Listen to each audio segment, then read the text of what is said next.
Good afternoon, everyone. Welcome to the Colorado MESA Initiative webinar.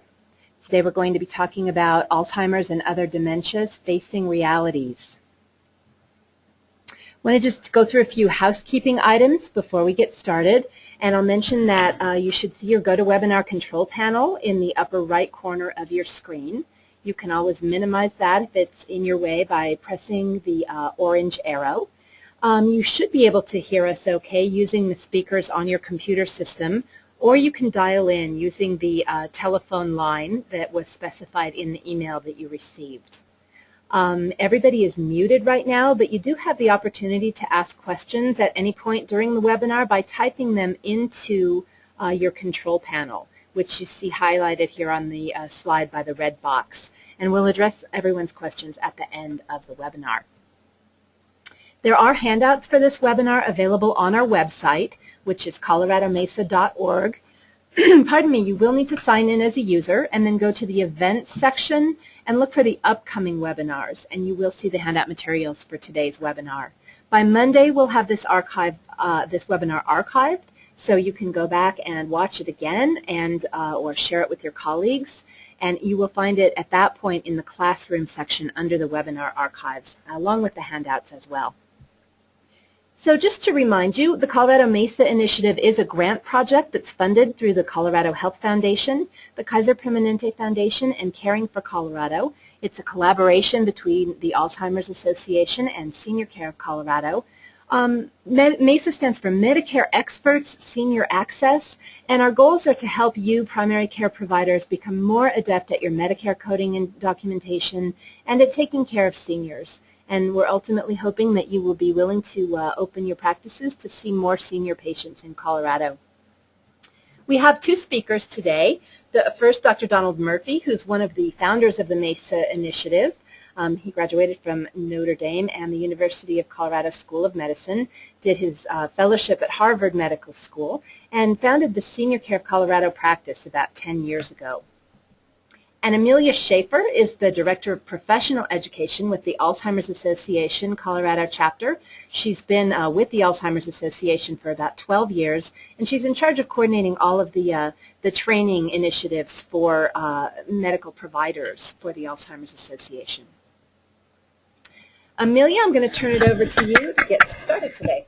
Great. Thanks, Holly. Well, I think we all know that Alzheimer's disease is an impending crisis, and we know that when we have a diagnosis of Alzheimer's disease, it is a fatal diagnosis. There is no cure for this disease. And we see 5.4 million Americans in the country right now with Alzheimer's and 72,000 people in Colorado. And it happens to be the #1 most difficult disease to care for, according to the Caregiver Alliance. And so there's a true burnout and caregiver stress on Alzheimer's caregivers that consistently ranks as #1. And so for many patients and caregivers, receiving this diagnosis is their starting point for trying to plan ahead and trying to find the course and path for them. And there's no black and white course. It's really different for each and every person. But the important thing to know is that there really still is quality of life, even with some of the devastation we see with this disease. And that's really what I hope we'll talk a little bit about today. Thanks, Holly and Amelia. Just a quick review on diagnosing memory loss. We did do a webinar on this, Dr. Eskina and I did, and would refer you to that for a few more details. Let's just cover a couple of high points. First, we know that there are barriers to making this diagnosis. Some would claim that it takes too much time.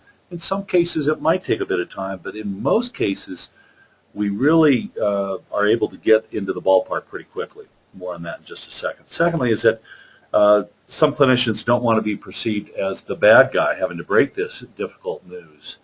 And we would say that, yes, this can be tough at times, but it really is the responsibility of us to do that, do it in a compassionate way. And learning how to do this, I think, just makes us better providers. So the reality is it can be pretty quick and simple to get in the ballpark. There are a number of screening techniques. Heck, you can just even ask our basic 3 questions. If you don't have more time than that, you can do a quick clock drawing, an animal naming test. I mean, there are just a number of things without even going into the more standardized forms that really do give us a good clue that something is going on here. Of course, the history from the family and significant others is the key thing. So these are things that you can really do in a fairly brief period of time, and that the goal really is to help provide, if not a definite diagnosis, realizing that there's a lot of overlap and it's hard to make a definite clinical diagnosis, but to at least eventually share the concerns that you believe that someone has a memory problem, a dementia, what have you. Delivering that news also helps us confront some of our discomforts, because we have to deal with our own views of aging, illness, mortality, etc. And, here it's pretty writ large, and, we're dealing with that all the time when we share this. But as I said, it really is an opportunity to grow as a clinician. And then, also the families do need a diagnosis. It just helps them prepare, as you said, Amelia. So pick up on that. Yeah, Dr. Murphy, we hear at the Alzheimer's Association all the time about people going through the testing or potentially having concerns and then never really getting an opinion from their physician. And it leaves them really hanging. It leaves them unsure of what the future holds. And it also leaves them without a plan. And so I think for many families, even if they don't want to hear the diagnosis, most people don't want that diagnosis, but they need to know something. Right. They need to know the truth. They deserve the truth. And they should hear it as early as possible, because, some of the perils that they will face through this disease process are tough, and they really do require shifting your thinking.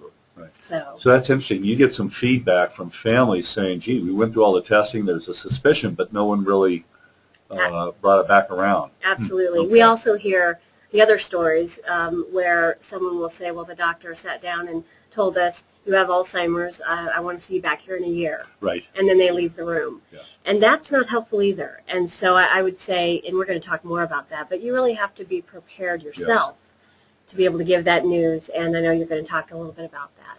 Let me add one corollary here, and that is often I will hear family members ask that we address this without the individual in the room, worried that it will upset mom or dad or whatever. And I repeatedly tell them, trust us, it's best to do it all together, put things on the table, and with very, very few exceptions, it just works out well. And the family then has that reassurance that, yes, it's okay to share this with mom, because she needs to know, and in many cases she will have forgotten what happened, but that's the best way to approach it. Well, and I think if you think about 30 years ago, we didn't tell people they had cancer. Right. So yeah. I think that you can see the similarities there. Exactly.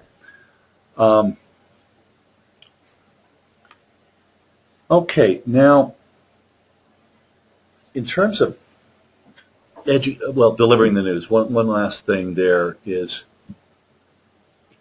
individual clinicians can have their own script, but I would say that an experienced provider knows how to read the vibes from the family, the patient, and ought to be able to adjust according to what those families' needs are, so that we're not given the same message each time.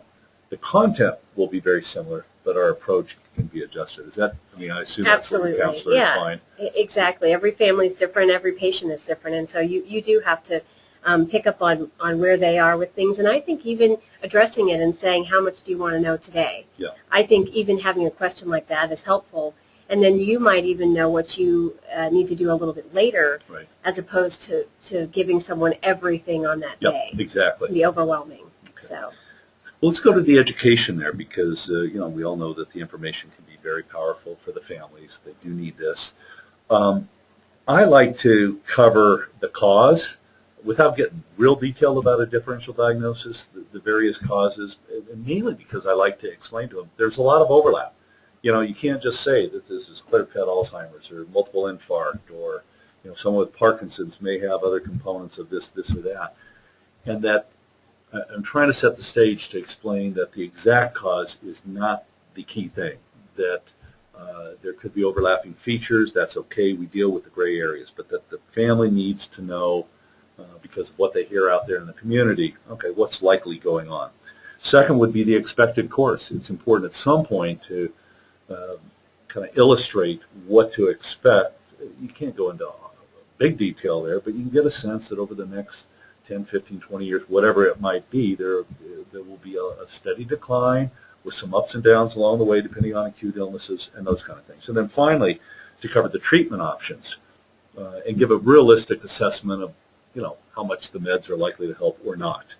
So you brought up the point, Amelia, that we can't necessarily throw out everything in one visit, and you're right. Sometimes we can, but sometimes it's best to dose it, either because the provider might not have the time to cover it, or judges that the family might not be able to assimilate everything right there.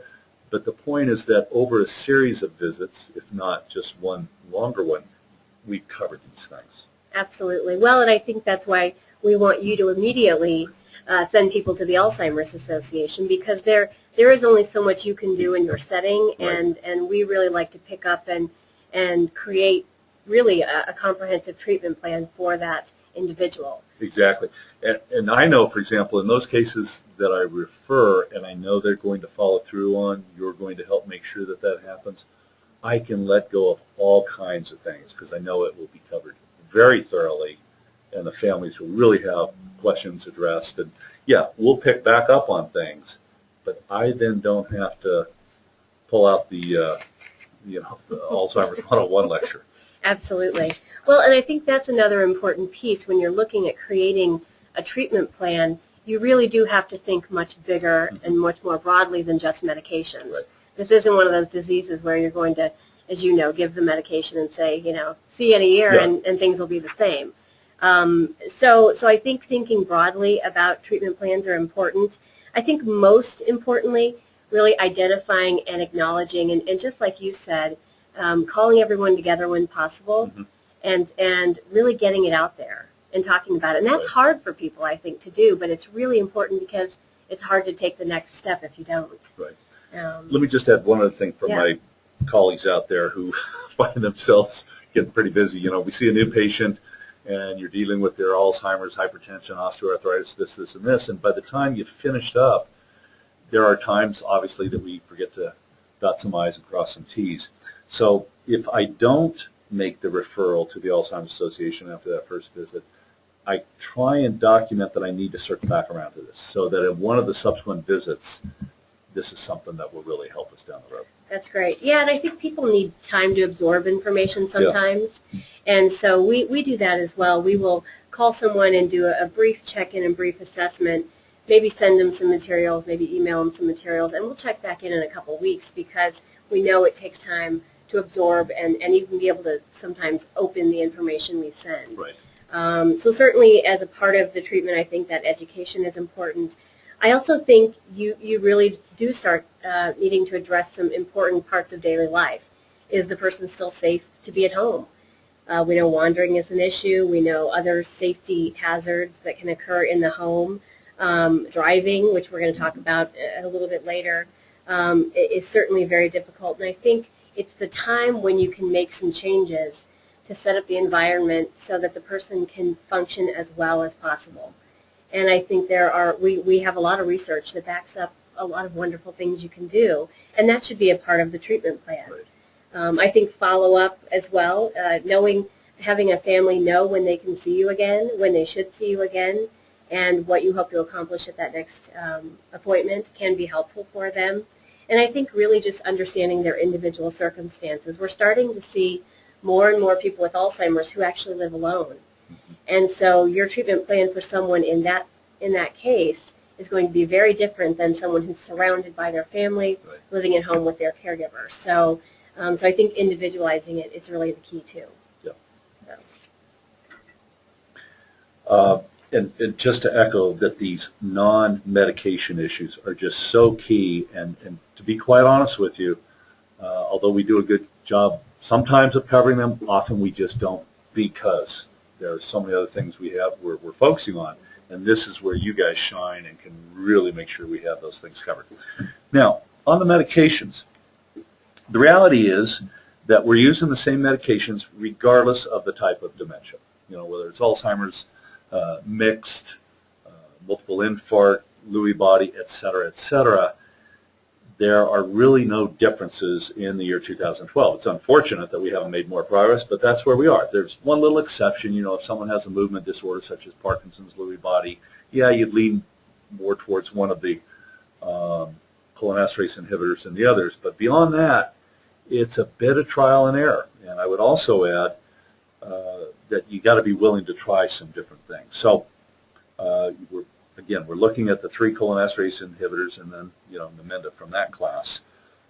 We in our practice will try and measure the effectiveness by reports from the patient and family. We're not a research setting. We want to get it from what they say. And when you're looking at improvements and, you know, functional improvements, or where mom might be more interested in activities, a little greater lucidity in conversation, remembering the grandkids' names, a little increased recognition of circumstances, names, etc., that really comes to us from the patient and families.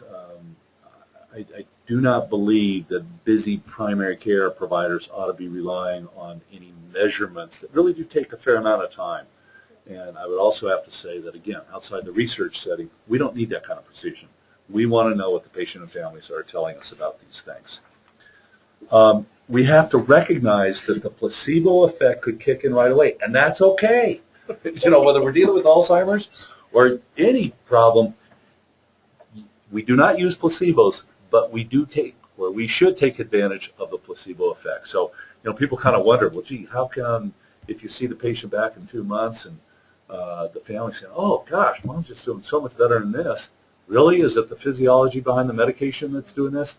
Well, maybe, but it's also expectations and a bit of a placebo effect. So recognize that and embrace it if that's what happens.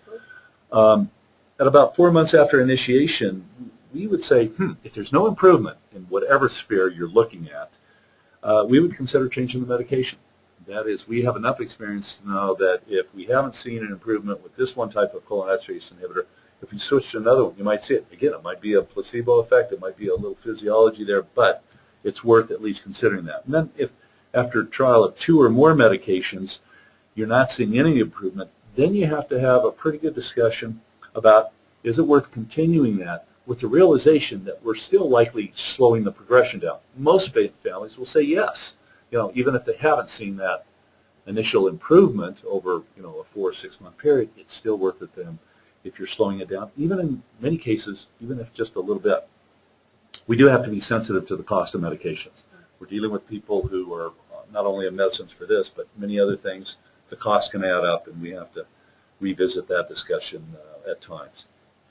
Well, that's what I appreciate about the complementary therapies is that they're virtually free and have really no negative side effects. And I think that physicians might not always think about complementary therapies, but you know they're recognized by the NIH, and many of these are evidence-based. And so we're going to have a section after we put this up on our up on the website. There will be a section that shows some videos of some of the various approaches with people with Alzheimer's. And some of those things might be things like music therapy, art therapy, touch therapy, or therapeutic touch, and then some lifestyle changes.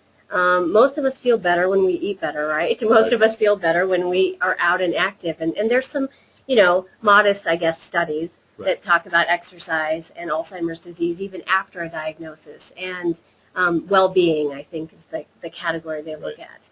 And so I think that there are some great things that can be done. And again, this isn't going to prolong life, but I think at a certain point that's not your goal. It's the quality of life. And you know, I know in my experiences that most of these are really about adding quality into the life, whether it be for the family caregiver to have a new way to relate, or if the person is in some kind of other setting so that they can have connections that are still made with people. So. I would just add that if you looked at the study that is available regarding the various complementary therapies, you could almost make the case that the improvements, as modest as they might seem, are every bit as great as what you see with medications. Absolutely. And sometimes I share that with the families, that we're looking at similar types of improvements here, and if we want to do everything we can, we definitely have to be thinking of these non-medication approaches. Absolutely. And I think some of these complementary therapies are equally good Yeah. for the families or the professional care providers because, again, it's another way to connect even in the midst of all the loss that they may be facing in that relationship. Exactly. So, speaking of loss, we would encourage all providers to really look at the medication use when you're getting into the advanced stages, whether the patient's still at home with extra help or in a nursing home or whatever. This is particularly true in the long-term care setting. I mean, the likelihood that these medicines are adding much in the advanced stages is pretty small. Now, having said that, we've created family expectations.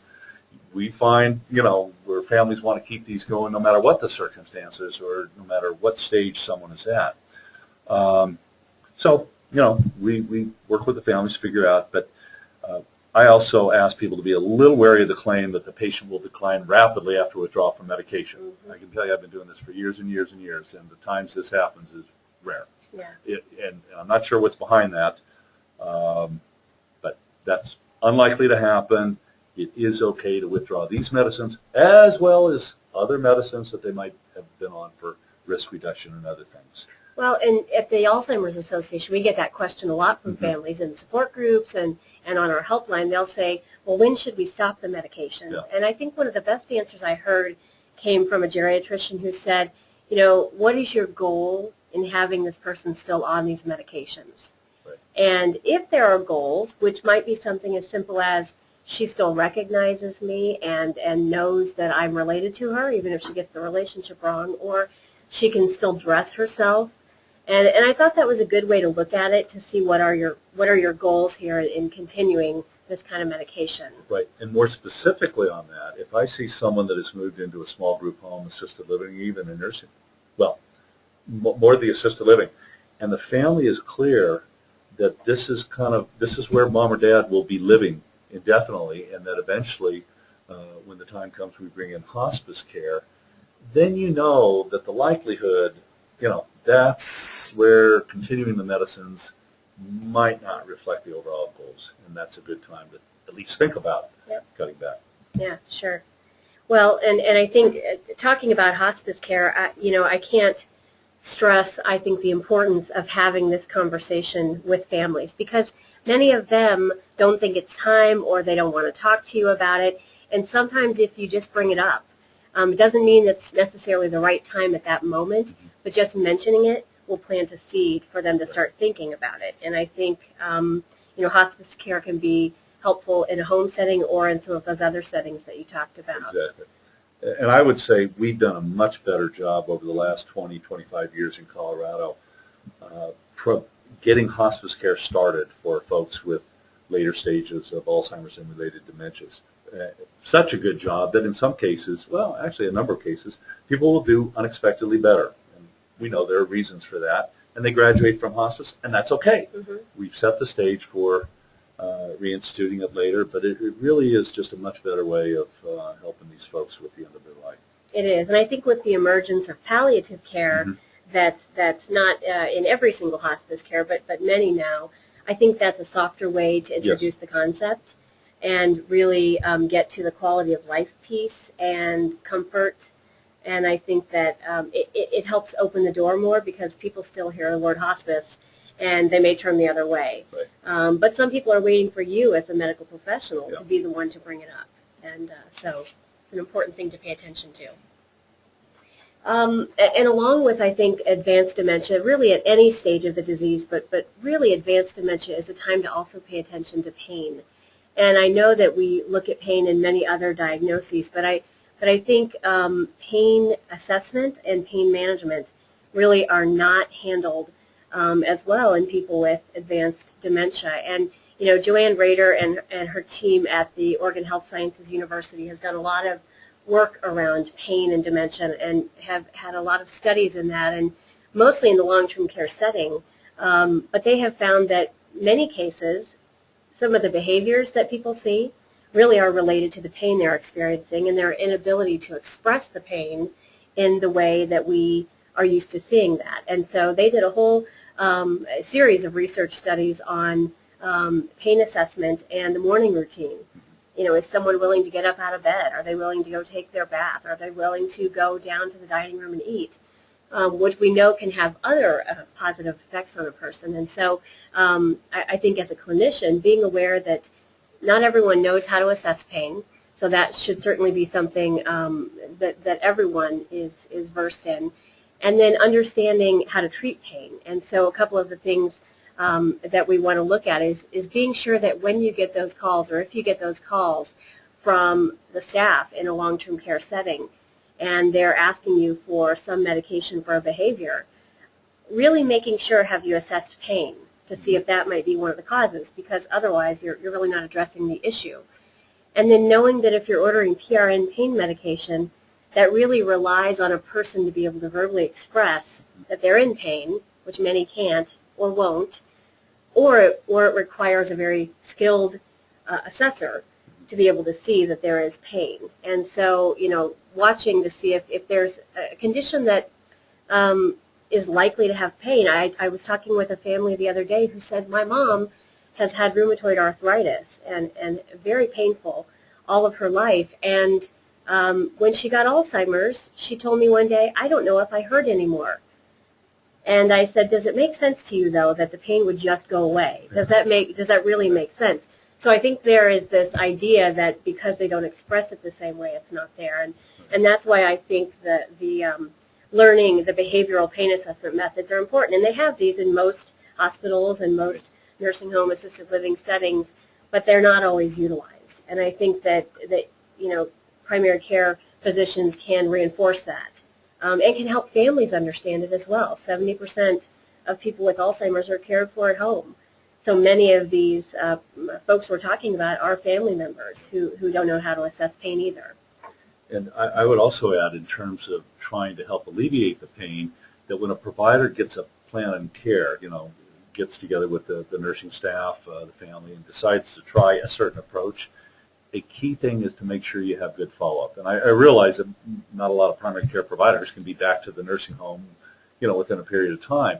But there ought to be something in place so that, okay, if you try something as simple as X-ray Tylenol 4 times a day or whatever, you know, within a week or something, whether that's helping. And that applies to any narcotics or anything else we might be using. Mm-hmm. We just have a plan in place to follow up and know what we're trying is either working or not. Absolutely, and I think it's another piece of education that the tools we're used to using, the 1 to 10 scale, the Happy Face Long Baker scale, those just are really not appropriate for folks with advanced dementia. So, and I think, you know, that's one of our goals at the Alzheimer's Association, is to make sure we're doing as much education with families, with people with the disease, and with healthcare professionals. And so one of our primary ways to educate folks is through our 24-hour helpline. And so we urge you to call. You get to actually talk to a person when you call. I know, it's amazing. Saturday at 2 a.m., you get to actually talk to a person. And what we really try to do is help partner with clinicians to really provide that support and education and awareness to families and patients in the early stages primarily, so that you can deal with some of the medical issues during those visits that you mentioned earlier, the multiple other medical issues that need to happen. If we're on call and stressed out, can we call you at 2 in the morning? Absolutely, yeah. Okay. Yeah, we'll listen to you gripe about it. The other thing we do, because we're a nonprofit organization, is we provide all of our services to families for free. You know, we don't want cost to be a barrier to getting the right kind of education and support. So we have a lot of wonderful funders out there who help us provide those services for free. And I think for clinicians, one of the best services is our rapid referral form. You know that you may tell your patients and families several things to do when they leave your office. And I don't know how many of those they actually do, but one of those, if you say, you know, call the Alzheimer's Association, they may not get to it. They are stressed. They have many other things happening. And so the rapid referral process is a way for you to get permission. You may just say something like, you know, can I have someone from the Alzheimer's Association call you? They can talk to you about some options, talk to you about some of the services that can be provided to you for free. Get their permission, send us the form, we'll take it from there. And, you know, we've done a lot of great studies that are showing that, you know, when you look at trying to give comprehensive care And I think that there's a lot right now that's being talked about with, trying to close the loop. This is one of the ways to do that, one of those ways to really offer that service to your families. And I know that the M.E.S.A website has a copy of the rapid referral form, or if you've been to one of the sessions, I know that it's included on the disc that you receive along with that. So, we have many different services. We certainly have services that meet people where they are. We have education classes and support groups all throughout Colorado. We have an 800 helpline. We have a great website as well with some fantastic resources. And so you'll see in some of the additional resources, one of my favorite news sections of the website is on driving, which is such a big issue. And so there's really just some fantastic resources you can refer patients and families to, some videos, some vignettes to show how to have that conversation when it can be a very difficult conversation, how to know when it's time to stop driving, what are some of the signs to look for, and some other safety issues that can come up. Also some other resources for research and for membership in a professional association for other clinicians.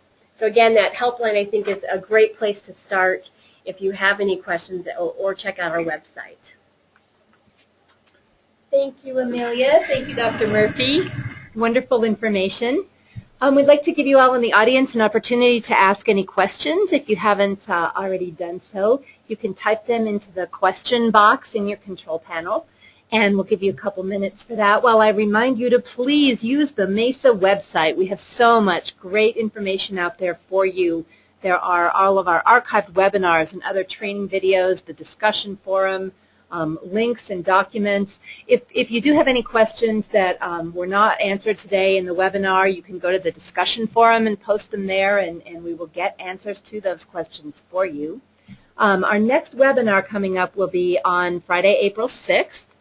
Beginning, can you believe we're talking about April 6th? Beginning at 12:15 p.m. Dr. Clemencia Rasquina and Shelley Thomas, CPC, are going to be talking about making sense of the physician quality reporting system. This is something that they have both been immersed in over the past several months with 70 providers here in the Senior Care of Colorado practice, so they know a great deal about that. You can sign up for that webinar on our website, as always, or watch for the links on our e-newsletters. And I don't see any questions coming through for Dr. Murphy or Amelia right now, so I will say thanks to you both, and thank you to everyone for participating today. Thanks, Holly. We'll see you next month. Bye-bye.